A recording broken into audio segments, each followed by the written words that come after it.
결국 사장님에게 벌금 200만 원이 선고됐습니다. 여기서 정말 중요한 법적 포인트가 있습니다. 노동법에서는 모든 불분명한 상황이 근로자에게 유리하게 해석됩니다. 게다가 입증 책임도 회사가 지고요.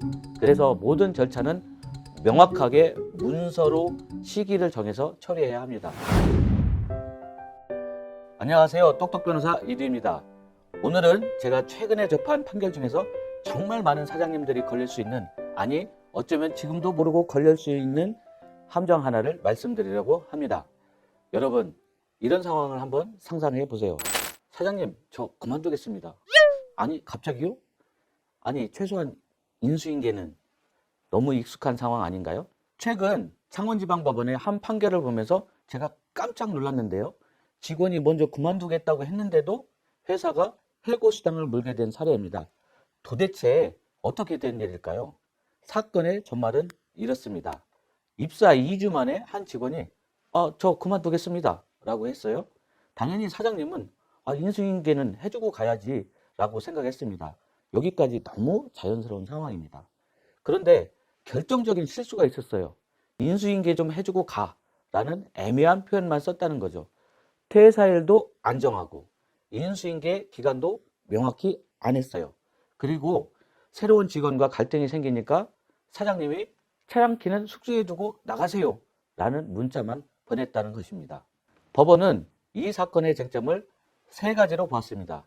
첫째, 근로계약서를 서면으로 작성했는지, 둘째, 임금을 제때 지급했는지, 셋째, 가장 중요한 것, 이게 자발적 퇴사인지 해고인지가 문제였습니다.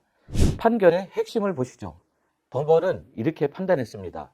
첫 번째, 직원이 퇴사 의사를 밝혔어도 사장님 요청으로 계속 근무했고, 두 번째, 갑자기 나가라는 문자를 보냈으며, 세 번째, 사장님도 월말까지 근무하기로 했다고 인정했습니다. 결국 사장님에게 벌금 200만 원이 선고됐습니다. 여기서 정말 중요한 법적 포인트가 있습니다. 입증 책임인데요. 이게 해고냐, 사직이냐 다툼이 있을 때는 사용자가 입증 책임을 진다는 사실입니다. 쉽게 말해서 회사가 이건 자발적 퇴사예요 라고 주장하려면 그걸 증명할 수 있는 자료를 내놓아야 합니다. 그래서 제가 실무에서 꼭 강조하는 세 가지가 있습니다.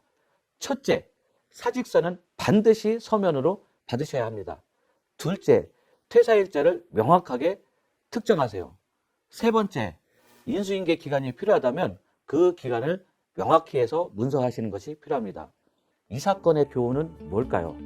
노동법에서는 모든 불분명한 상황이 근로자에게 유리하게 해석됩니다.